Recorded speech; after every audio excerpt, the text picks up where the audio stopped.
que yo no soy militante de Bópoli, voy en el grupo de Bópoli independiente, y sí, efectivamente voy por el distrito 26, distrito que agrupa 18 comunas de la región de los lagos, toda la provincia de Chiloé, toda la provincia de Palena, Puerto Montt, Calbuco, Maullín y Cochemón.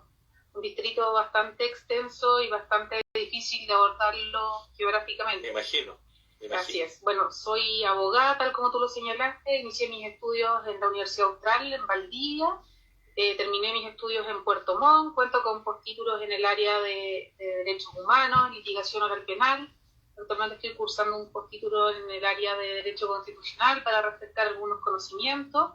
Me apasionan los temas de género, soy animalista, puedo decir a mucha honra que obtuve la primera condena en Chile por el delito de maltrato animal bajo la ley 21.020 en el año 2018.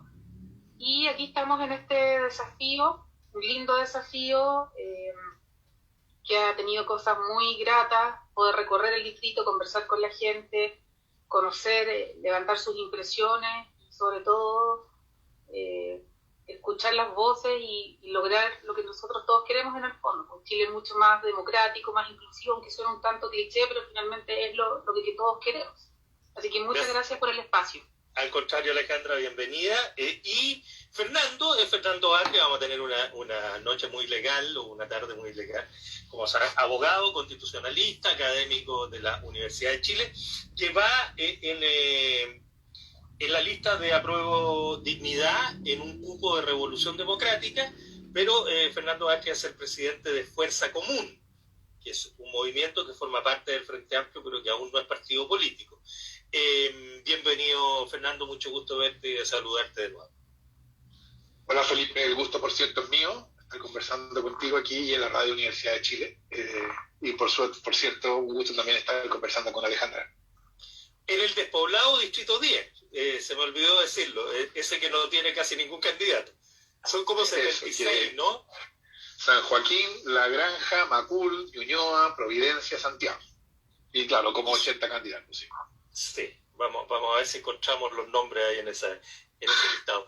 Oye, y no me puedo resistir pedirles una opinión, si bien vamos a hablar de sus visiones de la Constitución y de lo que quieren proponer en ese sentido, pero el momento político que estamos viviendo no lo podemos dejar pasar. O sea, yo creo que es un momento de una tensión particular y de indefiniciones políticas o de definiciones, dependiendo cómo lo queramos mirar, bastante complejo. Entonces les quería pedir al menos una opinión somera o lo que ustedes están viendo de lo que ha ocurrido en los últimos días, particularmente de lo que anunció el presidente Piñera anoche y las repercusiones que ha tenido. Alejandra, ¿cómo lo ves tú? Bueno, es un tema que evidentemente ha copado los medios, el interés público. Yo, siendo una candidata que va por el cupo de Bópoli, pero independiente, tengo todavía ese beneficio de poder opinar libremente y poder discrepar cuando hay cosas que no me parecen tan correctas. Desde un comienzo yo sostuve firmemente que me parecía correcto que se proceda al retiro de 10%. Sin embargo, considero que es una mala política pública, pero es algo que te pone contra la espada y la pared. El gobierno no se supo anteponer a estas situaciones, no supo dar abasto a una situación de contingencia, de respuesta inmediata. La gente tiene necesidades hoy, las cuentas son mes a mes, es algo que se requiere actuar con rapidez y siempre uno entiende que el gobierno tiene que anteponerse o prever situaciones que van a ocurrir. Y desde ese punto de vista, ayer vi que efectivamente Bópoli se restó de participar de este acuerdo en esa misma línea, entendiendo que no era la solución correcta, pero finalmente lo que importa hoy en día es que la gente pueda acceder a sus ayudas. Los bonos, las ayudas lamentablemente no han tenido el carácter universal que debiesen tener.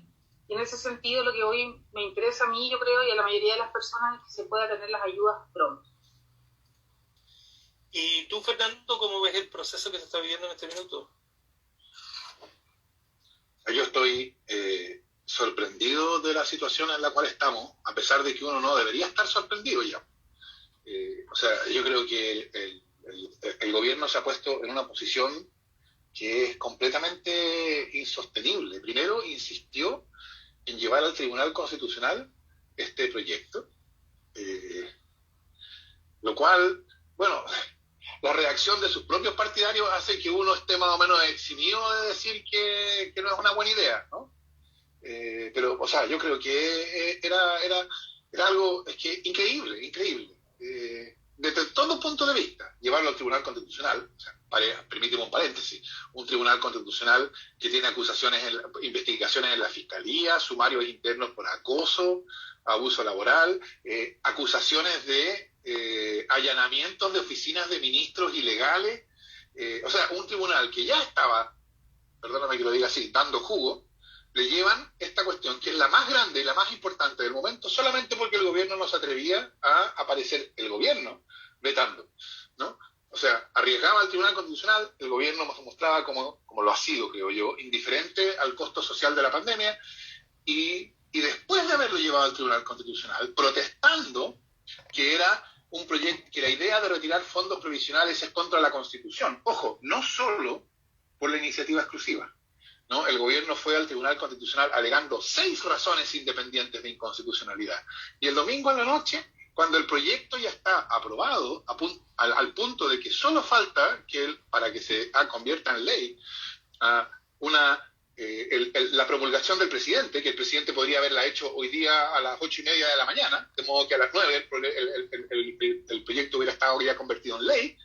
Entonces, el domingo, después de todo esto, presenta un proyecto que hace todo lo que él decía que era inconstitucional, pero claro, que tiene la consecuencia de que hay que volver a comenzar el procedimiento legislativo, o sea, hay que volver a empezar. Se supone que el proyecto que ya está casi aprobado va a quedar guardado en un cajón si no continúa su tramitación en el Tribunal Constitucional. Vamos a empezar de nuevo con este otro proyecto y de pasadita, así como tratando de hacer una pasada, mete en ese proyecto una de las cuestiones que más discusión ha provocado en la reforma de pensiones, que es aumentar en 2 puntos la capitalización individual y a las AFP. Entonces, la verdad es que uno piensa con qué lógica está mirando las cosas el presidente. O sea, es como si se preocupara de hacer exactamente lo que va a ser interpretado como una provocación. Incluso desde el punto de vista de sus partidarios, alguien debería decirle, oiga, Presi, ¿no le parece esta una buena idea? ¿Le parece tratar de pasar el gol de 2 puntos adicionales de capitalización individual? ¿Le parece una buena idea que cuando un proyecto ya está listo, usted presente otro para que empiece a tramitarse? ¿Le parece una buena idea ir al Tribunal Constitucional en las condiciones actuales? Pero parece que el presidente es indiferente a Chile, a lo que está pasando allá afuera. Yo lo encuentro, a pesar de que a esta altura, como te decía al principio, uno ya no debería estar sorprendido, pero yo me sorprende igual. Sí, oye, no conocemos el proyecto todavía, digamos, sabemos los titulares enunciados ayer y que se va a presentar aparentemente o esta noche. Parece difícil ya esta noche, pero mañana debería ser así. Pero a mí no me quedó, no entiendo mucho este 2%, Alejandra o Fernando, este 2% es por un tiempo para reponer, o un 2% que es para siempre y que se agregaría al otro 6%, o sea, estaríamos elevando las cotizaciones en un 8%, de acuerdo a lo que se ha venido tramitando, porque enreda de nuevo también la tramitación de la reforma previsional. Es medio confuso el panorama. Yo no sé qué entendiste tú, Alejandra, de este 2%. ¿Es para siempre o es por un rato mientras se reponen las platas que se han sacado? Bueno, evidentemente no hay mucha claridad al respecto y eso es lo que lamentablemente genera este proyecto, cierta incertidumbre y que tengamos que entrar a interpretar. Pareciera ser que es por un tiempo determinado, pero he escuchado voces en ambos sentidos, entonces tampoco, honestamente, entiendo con claridad qué es lo que va a ocurrir finalmente. Sí, es como muy improvisado, da la impresión, ¿no? Lamentablemente, sí. Perdón.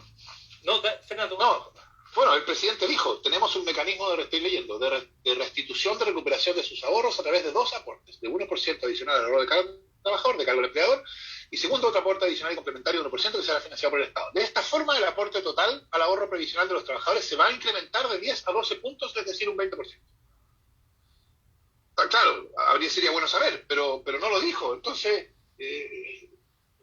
Pero fíjate tú, si el presidente estuviera preocupado de la posición en la cual él se encuentra, él queda con esto, de cómo recuperar un poco cierta iniciativa, en fin, de cómo ser gobierno, ciertamente no dejaría caer una bombita como esta en este tema, considerando, porque supongo yo que el presidente sabrá, ¿no?, que ha habido algo de discusión respecto del destino de los puntos adicionales de la cotización. O sea, a lo mejor no lo sabe, pero entonces, ¿qué está haciendo él? ¿A qué se dedica? ¿En qué gasta el tiempo entre, no sé, las 8 de la mañana y supongo que trabajará hasta tarde, las 12 de la noche?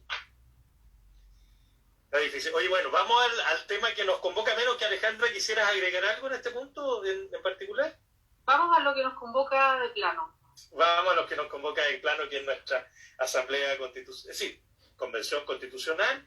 Y quiero partir por el reglamento, por el principio, digamos, por eso que se tienen que poner de acuerdo de cómo va a funcionar.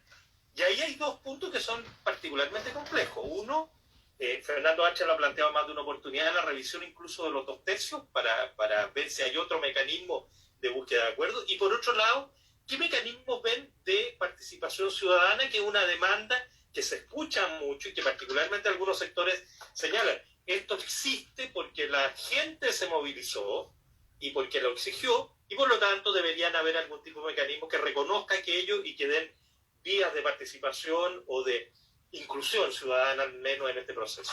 Alejandra, en esos dos puntos, el tema de los 2/3 o de los mecanismos de si se pueden resolver de otra manera, y de la participación ciudadana, y lo que tú quieras decir también respecto del reglamento, por supuesto. Perfecto. Bueno, pareciera ser, he escuchado por ahí muchas voces que dicen finalmente lo único que va a ser una verdadera hoja en blanco va a ser el reglamento. Todavía hay muchas incertezas al respecto. Yo no estoy de acuerdo, no comparto la idea de entrar a modificar los acuerdos, lo que ya fue parte de una voluntad general. Y en ese sentido siento que igual tenemos una norma clara, que es el artículo 173.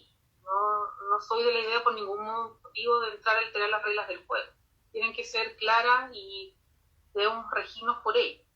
Ahora, en cuanto a los mecanismos de participación, por supuesto que deben existir mecanismos de intervención de la ciudadanía, porque finalmente quienes resulten electos vamos a ser los representantes de ellos, tenemos que hacernos cargo de cumplir dignamente, estar a la altura del proceso, y hoy en día la gente ya ha manifestado una intención clara de que necesita estar presente, quiere ser parte de los procesos.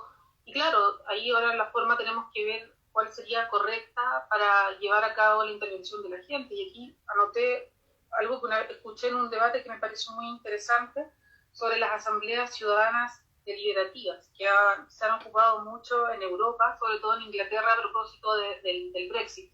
Tal vez sería interesante traer esas pinceladas a nuestro proceso constituyente. También se ha hablado mucho de televisar, y evidentemente los candidatos que resulten electos van a tener que estar constantemente haciendo una bajada, informando a la gente, incluso solicitando la opinión sobre los temas que se van a estar discutiendo, porque finalmente ese es el sentido. Y hoy en día, si vamos a redactar una constitución en democracia con todas las letras de la ley, ya estamos siendo un país que tiene mucha atención del mundo internacional, sobre todo por el tema de la doble paridad de género, que me parece espectacular. Los escaños reservados, son todos atisbos de que vamos en muy buen camino, pero no solamente basta ello, sino que también el proceso en sí mismo, cuando ya los constituyentes estén sentados discutiendo sobre los temas, tiene que ser plenamente democrático. Fernando.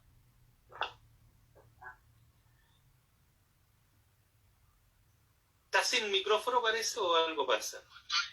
Estoy con cierta titubeando, encontrando la mejor manera de comenzar, porque yo no entiendo este argumento de que discutir la posibilidad de un plebiscito intermedio es revisar los 2/3, cambiar las reglas del juego. No, yo diría es aplicar las reglas del juego. Porque yo lo que estoy diciendo es, bueno, la convención va a tener que decidir su modo de operación, su funcionamiento, va a tener que decidir muchas cosas. Va a tener que decidir, por ejemplo, cómo se vota, ¿no? Su reglamento de votación. Va a tener que decidir, por ejemplo, no sé, si los convencionales tienen obligación de volver a sus distritos mensualmente para participar en el equivalente de una semana distrital, En fin, hay un montón de cosas que la Convención va a tener que resolver.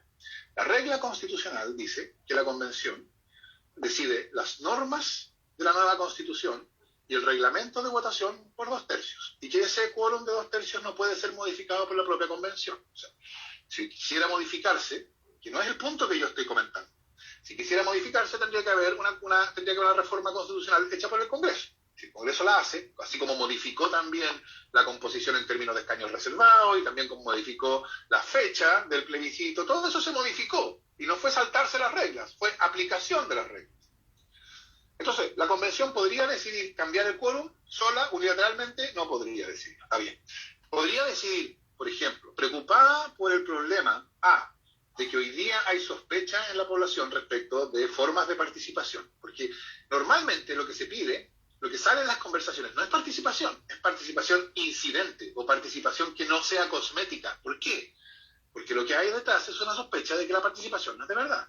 Entonces, con esa preocupación, por un lado, de que la Convención necesita acreditarse como un órgano que representa de verdad, en un contexto de sospecha de la representación. Eso por un lado. Y segundo, porque hay que enfrentar la posibilidad de que se trabe el proceso constituyente. Entonces, ¿por qué no podría, por ejemplo, la Convención, porque yo creo que eso sí podría, porque eso es aplicación de las reglas, decidir que va a haber un plebiscito intermedio, ojo, que sea no vinculante, que sea consultivo? Y que entonces igual implica que la Convención después de ese plebiscito tendrá que votar y tendrá que votar por 2/3, etc. Eso no cambia nada de las reglas que hay. No es cambiar las reglas del juego. A mí me sorprende que esta cuestión no se pueda discutir en esos términos, que no podamos escuchar lo que los candidatos piensan de si esto es una buena idea o mala idea, y que en vez aparezca una acusación, en algunos casos, o simplemente una negativa a cambiar las reglas del juego, como si no pudieran aplicarse esas reglas para decidir otras cosas de funcionamiento de la Convención. Yo diría, ¿por qué no discutimos derechamente? Es una buena idea que haya plebiscitos. Partamos por los casos más fáciles, plebiscitos consultivos, de modo de dar una participación incidente, y que pensemos cómo se hace eso, cómo se especifican los temas. Está bien, todo eso está por discutirse, pero para poder discutirlo hay que llegar al punto. Pero sin embargo yo me he encontrado con que una especie de reacción en bloque. No, discutir eso, proponer eso, es violar las reglas del juego. O sea, yo, por favor, pongamos un poquito de racionalidad en esta discusión. Proponer no puede ser violar las reglas. No hay ninguna regla que prohíba proponer cosas. Y lo que yo mencionaba era un plebiscito intermedio en esas circunstancias. Está bien. Me dicen no puede haber una decisión de la Convención que permita la aprobación de normas constitucionales de un modo distinto que los 2/3. Ok. Ya. Bueno, discutamos plebiscitos consultivos, por ejemplo. Pero discutamos estas cuestiones, hablemos sobre cómo va a funcionar la Convención, hablemos de las posibilidades de que se tranque, hablemos de la posibilidad de que la población no reconozca en la Convención una discusión, la misma discusión ciudadana, y que en vez empiece a ver la Convención como la misma política de siempre, la de ellos, los políticos, etc. No estoy diciéndolo yo, ¿no? Sobre todo si además se están discutiendo otras cosas que esas sí se pueden discutir, ¿no? Que algunas sesiones de la Convención sean secretas. Se usa el eufemismo de reservadas. Eso está bien, eso se puede discutir, ahí no hay problema. Yo creo que eso también es gravísimo, porque eso es una receta para que las personas vean a la Convención como lo mismo de siempre. Todas esas cuestiones, ¿por qué no se pueden discutir? ¿Por qué sugerir cosas es saltarse las reglas del juego?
empresarial. Ah, sí. El plan de negocio. Listo. Productos. Listo. Nombre fantasía. Listo. Y el registro de dominio en internet. ¿La página web? No, tu dirección electrónica para que la puedas usar en internet. Parece que eso no está listo. A través de Nick Chile, usted podrá registrar fácilmente el nombre de su empresa, producto o servicio en Internet. Por solo 9.950 pesos, usted podrá por un año obtener todos los beneficios de contar con su propia dirección electrónica que lo distinga e identifique. Ahora, si usted ya cuenta con su registro en .cl, no olvide renovarlo. Su nombre es una inversión, no lo pierda. Nick Chile, somos el .cl. www.nick.cl. Radio Universidad de Chile te invita a escuchar los miércoles a las 20 horas Diálogos, un programa del Instituto de Chile, conducido por Fernando Lolas, académico de la lengua en la radio que piensa. Diálogos, un programa para la promoción del cultivo, progreso y difusión de las letras, las ciencias y las bellas artes.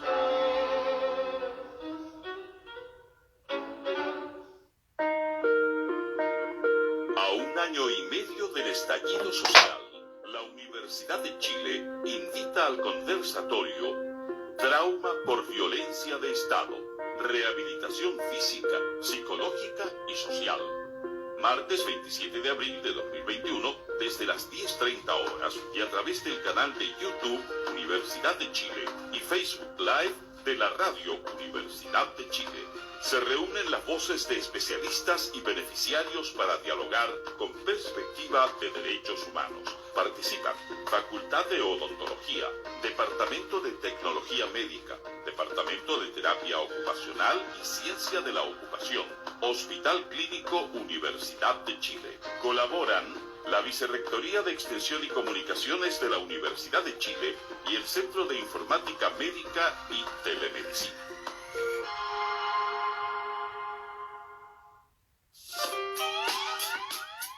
De Europa y Extremo Oriente, de Chile, de nuestra América, de la península ibérica, un programa sorprendente nos trae semanalmente arte, ensayo, poesía, novelas, filosofía, en diálogo con autores, con libreros y editores. Son 20 años hoy día. Felicitamos a Radio Universidad de Chile y a Vivian Lavín por los 20 años del programa Vuelan las Plumas como un gran aporte al conocimiento, la creación y la cultura nacional y universal. Prosaypolitica.cl y liberaliaediciones.com.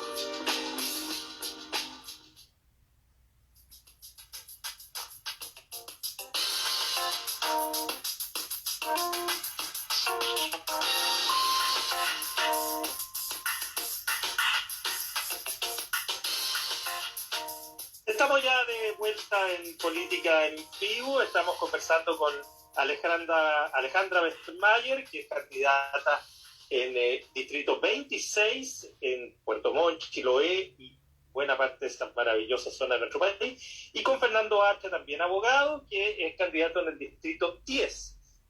Quiero ofrecerles disculpas porque efectivamente tuvo un final un poquito abrupto esta primera parte del programa, porque por culpa de la técnica yo tuve un problema de salir del aire por el tema de internet, así que por eso terminando la argumentación que dio Fernando Arce respecto al tema del plebiscito intermedio y esa fórmula de modificación o de incorporación de elementos a través del reglamento, quedó la cortina pegada inmediato porque estábamos fuera del aire en mi caso. Así que ofrecía las disculpas, sigamos adelante. Y Alejandra, el punto que les quería plantear, Alejandra Fernández, a ver, para beneficio de nuestros auditores, aquellas 2 o 3 cuestiones que para ustedes son imprescindibles de incorporar en el nuevo texto constitucional, puede ser 3 o 4 también, pero aquellas cosas que sin ellas, a juicio de ustedes, no tendría casi sentido modificar nuestra constitución.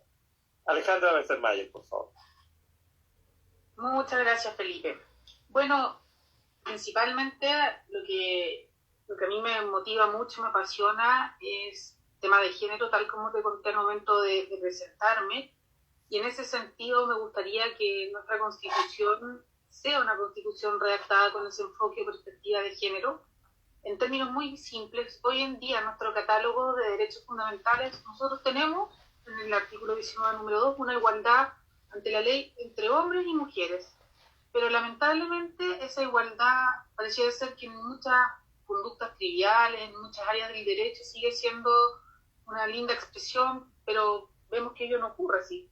Siguen habiendo situaciones en que las mujeres son consideradas ciudadanas de segunda categoría, son discriminadas en el ámbito laboral, en el ámbito para acceder a cargos públicos y sobre todo pensándolo desde el punto de vista del fenómeno de la violencia, que es uno de los grandes flagelos de nuestro país, y mi región lamentablemente tiene muchos índices durante los últimos años de femicidio.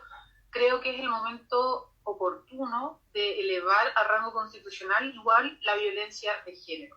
Ya que estamos hablando de una paridad, una doble paridad, que somos el único país en el mundo que podemos decir con mucho orgullo que vamos a poner a las mujeres en el sitial que corresponde, y también traer a la colación, a la palestra, una frase de una jueza norteamericana, Ruth Bader: las mujeres deben estar en todos los espacios de toma de decisiones.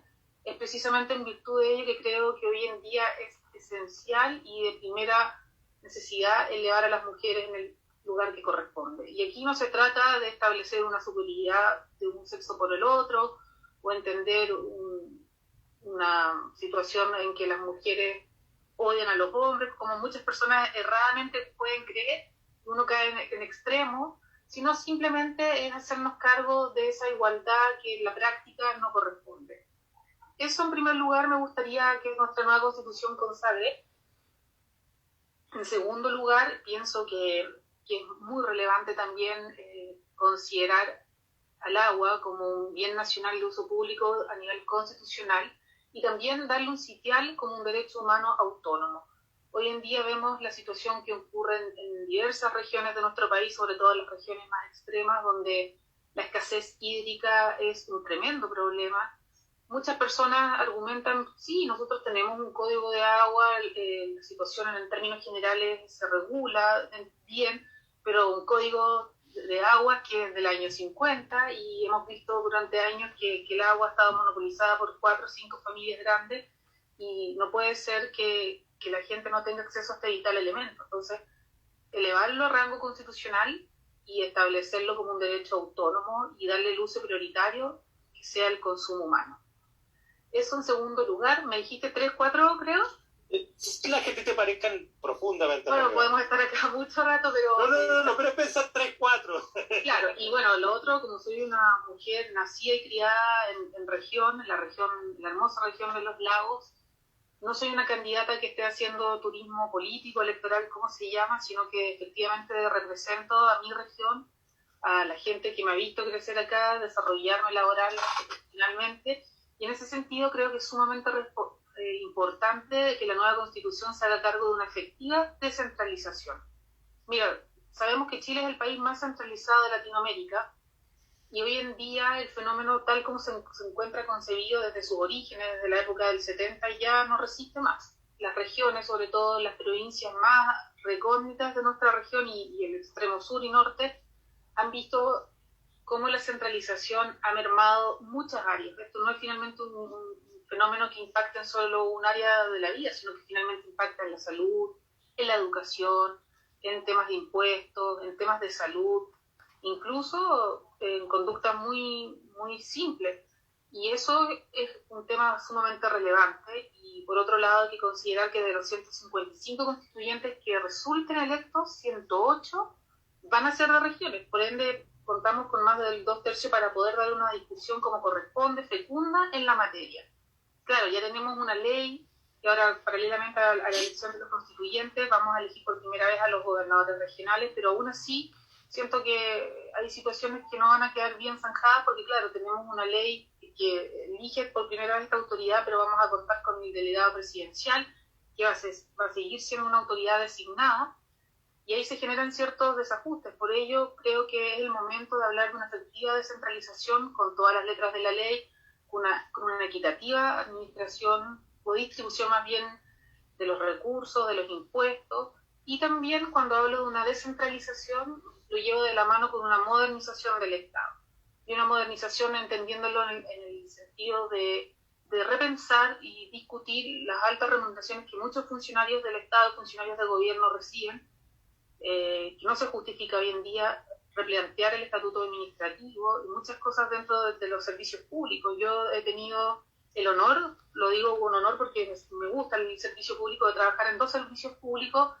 y he visto situaciones que hoy en día ya no resisten más, hay que replantearnos. Hemos visto que con los años el Servicio de Impuestos Internos y el Servicio de Registro Civil han logrado grandes avances en la materia, pudiendo decir que tienen un Estado mucho más cercano a las personas. Pero aún así creo que falta mucho, y esos son principales los temas que a mí me gustaría discutir en la redacción de la nueva Constitución. Muchas gracias, Alejandra Westermayer. Fernando Arce, en tu caso, ¿cuáles son aquellas cosas cruciales en el diseño de la nueva Constitución? Gracias, Felipe. Sí, mira, yo estoy de acuerdo con lo que ha dicho, en general con lo que ha dicho Alejandra, y yo creo que temas como eso, una constitución feminista, recuperación del agua, regionalización, hay varios otros temas que van a ser muy importantes: recursos naturales, derechos sociales, por supuesto, nuevo municipalismo, Estado plurinacional, etcétera. Pero yo creo que, en el espíritu de la pregunta, yo creo que hay un tema que es el que va a hacer la diferencia entre que haya nueva constitución o no haya nueva constitución. O sea, cuando haya un nuevo texto, todavía nos preguntaremos, ¿no? ¿Es este nuevo texto una nueva constitución de verdad? Y yo creo que para identificar ese tema, uno tiene que preguntarse ¿por qué la nueva constitución? ¿Por qué el proceso constituyente? Esto, a pesar de algunas cosas que se decían en la campaña del rechazo, la nueva constitución no es un deseo puntual, alguna cosa sacada de la cabeza de alguien. La nueva constitución es un intento de solucionar un problema que tiene Chile. Y el problema que tiene Chile es que tiene hoy día la institucionalidad política está deslegitimada con un nivel de profundidad que yo creo que es totalmente inédito. O sea, nosotros tenemos hoy día una crisis que nunca había sido tan profunda de legitimidad de las instituciones democráticas. Y la nueva constitución necesita ser una solución a ese problema, porque si no soluciona ese problema, entonces la crisis que llevó al estallido y al proceso constituyente no se va a solucionar. Y si no se soluciona, se va a seguir profundizando. Y claro, uno podría preguntarse qué pasa cuando se sigue profundizando una crisis de legitimidad de la profundidad de la que ya tenemos. Entonces, esa es la cuestión central. Y yo creo que eso hoy día lo que significa, esa crisis significa que hoy día la idea democrática de que el poder institucional es un poder que existe para realizar la voluntad del pueblo, esa idea yo creo que hoy día no tiene ninguna realidad en la experiencia de las personas. Es solo palabrería, es solo palabra, no significa realmente nada. Y yo creo que eso es lo que la nueva Constitución, es la cuestión fundamental, decisiva, que la nueva Constitución tiene que lograr. Tiene que lograr crear una política institucional que sea distinta que la que conocemos, de modo tal que los ciudadanos y ciudadanas podamos ver en esa política institucional una medida de nuestro empoderamiento. Y eso tiene varias dimensiones, por supuesto, no quiero agotarlas ahora, pero yo creo que tenemos que poder ver nosotros los ciudadanos y ciudadanas que a través de la política institucional nosotros podemos decidir. Eso fue lo que nosotros notamos, nos quedó clarísimo que no era así, cuando las marchas contra las AFP, en que cientos de miles o más de 1 millón de personas marcharon por las calles de Chile bajo un gobierno socialista contra las AFP, y las AFP ni siquiera se enteraron. Ahí nosotros nos dimos cuenta, si no nos habíamos dado cuenta antes, que nuestra opinión como ciudadanos y ciudadanas sobre si debía haber una AFP es hoy día totalmente irrelevante. Entonces, no, yo creo que la política tiene que ser tal que si gana un gobierno con un programa que incluye la abolición de las AFP, entonces las AFP se abolen. Y cuando se dicta una ley que las abole, diremos, claro, las AFP fueron abolidas por la ley número 21.000 no sé cuánto, pero la decisión de abolirlas fue nuestra, de los ciudadanos y ciudadanas. Eso, creo yo, relegitima la política. No es lo único, también tiene que haber formas de participación, etcétera. Pero si no pasa eso, si no crea una política que los ciudadanos y ciudadanas podamos ver como una política distinta porque responde a las demandas y decisiones que toma el pueblo, yo creo que entonces la crisis que existe hoy día no se va a solucionar y va a seguir profundizándose. Ese, creo yo, es el test que deberíamos aplicar a cualquier cosa que salga de la convención o sea aprobado en el principio de salida para determinar si eso que salió es realmente una nueva constitución. Y en ese sentido, Alejandra y Fernando, luego, régimen político, ¿qué tipo de régimen político? No solo pensar si es presidencialista como hoy día o distinto, por supuesto eso también, sino que con qué otros mecanismos se dota ese régimen político de acuerdo a los tiempos que hoy día se viven a juicio de ustedes. Alejandro. Bueno, yo pienso que cuando un país determinado transita hacia un régimen político muy distinto del que actualmente tiene, la experiencia y las tradiciones en otros países nos ha demostrado que esos cambios no suelen funcionar muy bien. Yo, ¿qué pienso? Yo soy de la idea de transitar eventualmente a un semipresidencialismo o a un presidencialismo mucho más atenuado del que tenemos hoy en día, pero sin embargo, no obstante el régimen al cual adscribamos, hay que hacer modificaciones hoy en día, eso no está en discusión. También otra cosa que encuentro muy relevante, que independiente del régimen político que se decida implantar en Chile, necesariamente debe ir de la mano con una revisión, con una autocrítica al sistema electoral. Ya hoy día tenemos un sistema electoral que lamentablemente no conversa con hiperpresidencialismo. Hay muchos que no les gusta hablar de hiperpresidencialismo, pero lamentablemente eso es lo que está ocurriendo. Hemos visto que los últimos gobiernos en esta fórmula binaria, Michelle Bachelet, Sebastián Piñera, en muchos casos no han podido implementar los programas de gobierno. Y en ese sentido hay que ver la forma de redistribuir el poder entre el presidente y el Congreso. Que haya una colaboración mucho más estrecha entre ambos poderes, de manera tal que se puedan formar mayorías que finalmente permitan gobernar, pero aún así siempre respetando las minorías. Eso es principalmente lo que yo sostengo al respecto. Alejandra, gracias. Fernando, a tu juicio, el régimen político. Yo, en cuanto al régimen político, yo lo respondería en el contexto de mi respuesta a la pregunta anterior. La nueva Constitución necesita crear exactamente lo que esta Constitución buscó no crear: un poder político democrático eficaz. Y entonces la cuestión del régimen político es la cuestión de si es más eficaz como poder democrático un poder organizado con un régimen presidencial o un régimen parlamentario. El presidencialismo lo que lo define es que el presidente de la República y el Congreso son elegidos independientemente, cada uno de ellos directamente. Cada uno de ellos tiene legitimidad democrática independiente y directa. Y entonces la pregunta central del sistema, el problema central del presidencialismo es cómo solucionar el conflicto entre el presidente y el Congreso. Cómo evitar que la política, el sistema político se tranque cuando el presidente no tiene apoyo en el Congreso. La solución chilena, y esto no tiene que ver con la Constitución del 80, viene de antes, la solución chilena ha sido solucionar ese problema por la vía de darle poder al presidente para pasar por arriba del Congreso. Y eso ha llevado al hiperpresidencialismo, a lo que se llama hiperpresidencialismo, mucho poder concentrado en el presidente, con la expectativa de que de ese modo será posible solucionar el problema de que ocurre que el sistema no se tranque cuando hay conflicto entre el presidente y el Congreso. La situación actual muestra que esa solución no sirve. O sea, se ha concentrado todo lo que se ha podido el poder en el presidente y el sistema sigue entrando en estas impases, que es cuando el presidente no tiene mayoría parlamentaria, lo cual es, en el contexto chileno, la norma, no la excepción. Eso, creo yo, conspira contra tener un poder político democrático eficaz. Por eso yo sería partidario de una forma parlamentaria. En el parlamentarismo hay una autoridad, un órgano que tiene legitimación democrática directa, que es el Parlamento, y que entonces el Parlamento elige al gobierno. Y el gobierno entonces tiene mayoría parlamentaria porque si no la tiene cae y se forma otro gobierno. Y en ciertos casos hay elecciones especiales, etc. Yo creo que eso es una forma de gobierno mucho más adecuada para el pluralismo político chileno.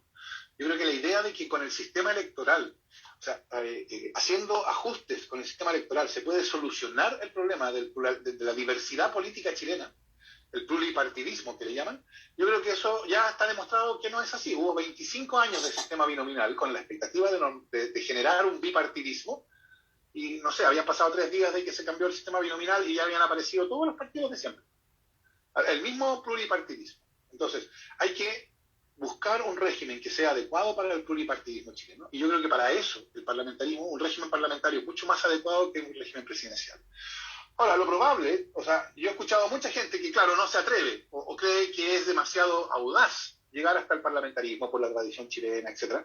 Yo diría, todo lo que es viejo fue nuevo alguna vez. Así que el solo hecho de que algo sea viejo no es una razón para mantenerlo. Pero, en fin, entonces lo probable es que haya alguna solución intermedia también, como el semipresidencialismo, en que todavía el presidente se elige democráticamente, pero el jefe de gobierno es elegido a propuesta del presidente por el Congreso. Yo creo que esta es una cuestión importante desde la óptica de que lo que la Constitución tiene que hacer es crear un poder político democrático eficaz. Oye, y el rol del Estado, entendido como un elemento central, hoy día tiene esta subsidiariedad no declarada, pero evidentemente funcionando, y la prohibición de ejercer acción económica, etcétera. Tú, Alejandra, hablabas hace un momento de la necesidad de la modernización del Estado como un elemento muy importante a tu juicio, pero ¿cómo conciben el rol del Estado en esta nueva Constitución? Alejandra. Bueno, yo casi todo lo veo con hartos grises. Yo no soy de ver las cosas blanco y negro, me encantan los puntos medios. Y yo creo que aquí no hay una respuesta categórica frente a tu pregunta. Yo siento que el mercado y el Estado ambos cumplen un rol sumamente relevante. Que acá hay que saber conjugar y analizar la relevancia del Estado, del mercado, incluso de las organizaciones civiles. En algunos países, nos gusta mirar mucho los países y en base a eso sacar elementos, yo creo que eso igual va a ser muy relevante. El Estado simplemente hace un rayado de cancha, y en otros países, por ejemplo, los países más nórdicos, entregan mucho más servicio. Acá lo importante es analizar nuestra situación. El mercado funciona cuando es competitivo y cuando el Estado se ha modernizado. Y precisamente eso es lo que yo apunto, una modernización del Estado, porque en eso Chile se ha quedado atrás. El Estado debe aportar, por ejemplo, en temas públicos, en temas colectivos, en la pandemia. ¿Y qué sería lo ideal, a mi juicio, o qué creo yo que sería interesante? Un Estado que asuma dependiendo del objetivo del que está buscando, por ejemplo, del rol que le corresponda coordinadamente con el mundo civil y con la sociedad civil a su turno. En el fondo, que haya una aproximación mucho más práctica, que haya una real evaluación, fiscalización, algo que nos falta mucho hoy en día. ¿Y qué pienso yo al respecto? Por ejemplo, ¿por qué es tan importante que a la Convención Constituyente igual tenga una mirada hacia lo local, hacia lo regional? Porque, por ejemplo, acá en la región de los lagos, en las comunas mucho más apartadas, por ejemplo, la provincia de Palena, algunas comunas de la provincia de Chiloé, yo soy de la idea que es relevante contar con mucho más Estado, que tengamos un Estado que se ensanche, por así decirlo, y en zonas que son menos extremas, tal vez un poco más urbanas, como es la comuna de Puerto Montt, la comuna de Calbuco, Castro, contar con menos Estado. Y también sería una forma de atender a este criterio geográfico que yo siento que es muy relevante y es una mirada que necesariamente debe tener nuestra nueva Carta Fundamental. Gracias, Alejandra. Fernando, tú hizo el rol del Estado, ¿cómo lo ves en este caso? No, yo creo que esta es de las cosas importantes, que no era la cuestión fundamental que ya mencionaba, pero esta es de las importantes. Yo creo que hoy día lo que tenemos es un Estado subsidiario. El Estado subsidiario, y aquí las cosas se ponen un poco confusas, porque quienes defienden el principio de subsidiariedad normalmente hacen largas explicaciones de que el principio de subsidiariedad viene de la doctrina social de la Iglesia y hay un punto medio entre el liberalismo y el socialismo, y después dicen, pero el principio de subsidiariedad también informa la estructura institucional de la Unión Europea, y todo eso es verdad y es interesante. Pero eso no es lo que Estado subsidiario significa en Chile. En Chile, Estado subsidiario significa Estado neoliberal. Y Estado neoliberal es un Estado que incluso en las áreas de derechos sociales, salud, educación, seguridad social, etcétera, tiene la función principal de asegurar las condiciones del mercado. Y eso es la negación de los derechos sociales. Porque los derechos sociales se supone que son espacios de igualdad ciudadana. Que la educación sea un derecho social, por ejemplo, significa precisamente que no sea un mercado, porque si es un mercado, cada uno compra lo que puede comprar, y en vez que se organice a través de un criterio de igualdad ciudadana. Para ofrecer iguales oportunidades de desarrollo de la personalidad a todos, no según lo que cada uno puede pagar, porque eso es lo que hace el mercado. Entonces yo esperaría que el Estado subsidiario chileno actual fuera erradicado y que fuera reemplazado para usar el lenguaje del constitucionalismo europeo,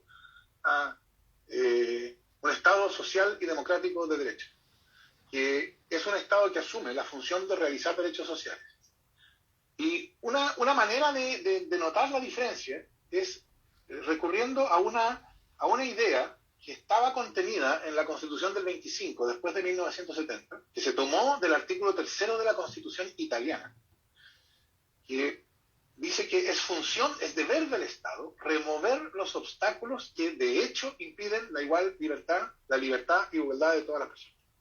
Nótese, de hecho impiden. Esta es una cosa que también ha sido muy enfatizada por el feminismo, ¿no? Que la desigualdad de la mujer ya no es tanto una igualdad de derecho, porque en el derecho hay igualdad. La desigualdad es una desigualdad de hecho, que tiene que ver con prácticas sociales, con cómo se organizan los directorios de las empresas, cómo se organiza la familia, cómo se organiza el trabajo, y esto no tiene ya que ver entonces con que se dicten normas asegurando igualdad. La función del Estado es intervenir, actuar para que esas prácticas que atentan contra la desigualdad, contra la igualdad entre hombres y mujeres, pero esto vale en general, ¿no?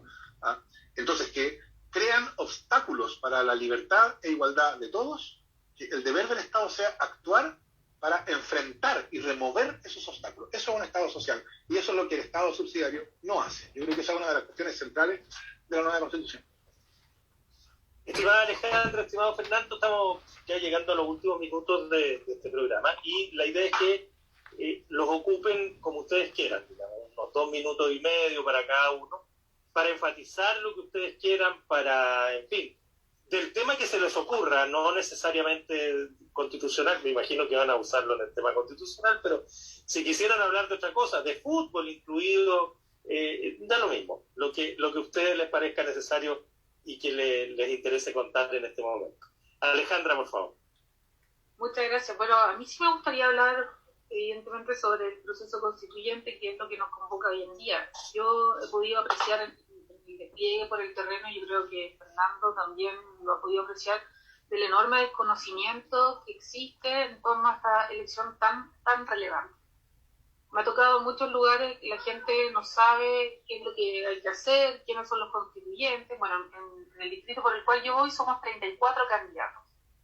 Y la postergación de las elecciones evidentemente nos sirvió, porque sobre todo para quienes no somos tan conocidos, no tenemos padrinos mágicos y somos gente común y corriente, para seguir dándonos a conocer. Y siempre yo entrego este mensaje: estamos a puertas de un proceso único. La gente habló fuerte y claro, estamos ya haciendo cosas únicas en el mundo. Vuelvo a insistir en la doble paridad, que para mí es sumamente relevante, que me apasionan mucho los temas de género. Estamos ya en el momento oportuno para hacer las reivindicaciones que corresponden, los escaños reservados. Aún así, siento que el desconocimiento por parte, no solamente de culpar a los medios, sino que es un fenómeno muy extraño.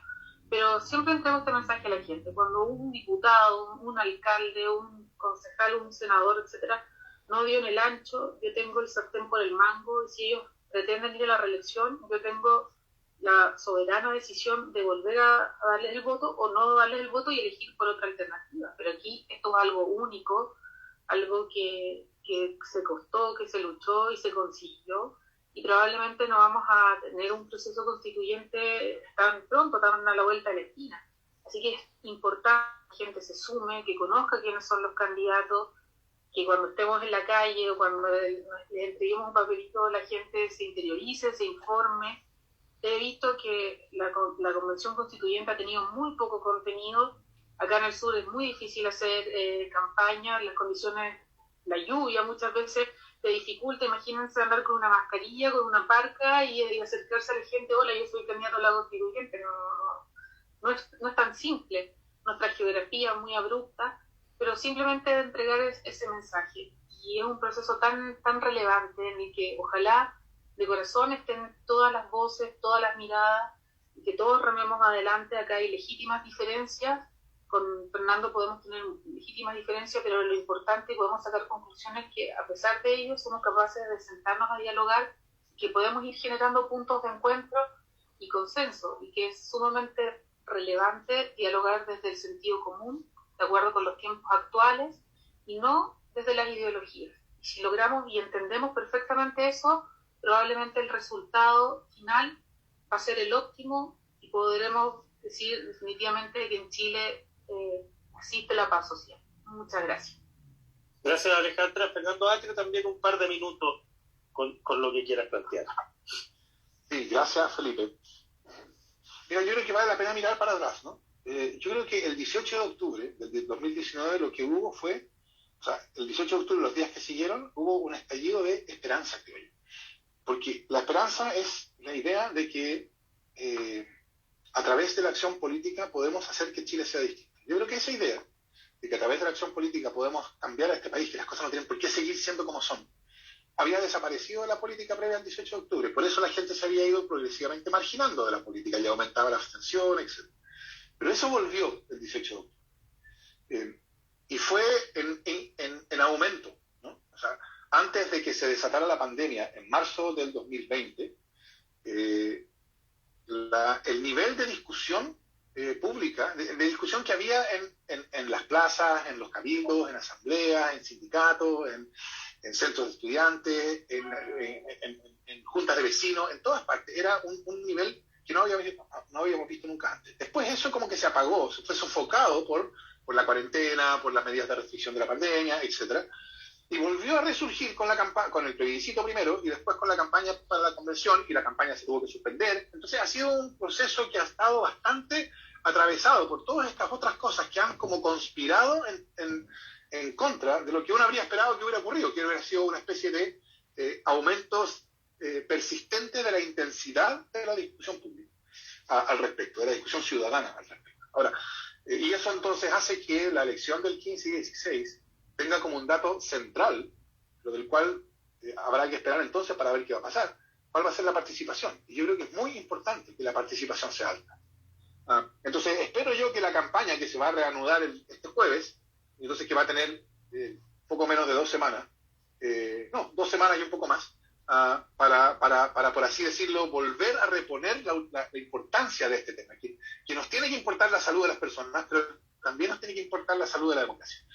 Y si eso es exitoso, yo creo que va a haber entonces una participación electoral alta, y eso creo que yo es el mejor antecedente para comenzar el proceso constituyente. Yo creo que es muy importante, y entonces en la medida en que yo pueda, yo invitaría a todas las personas a considerar seriamente lo que viene. Yo creo que el proceso que viene es de una importancia histórica enorme. Nuestros hijos y nietos, según el caso, nos van a preguntar ¿dónde estabas tú para el proceso constituyente?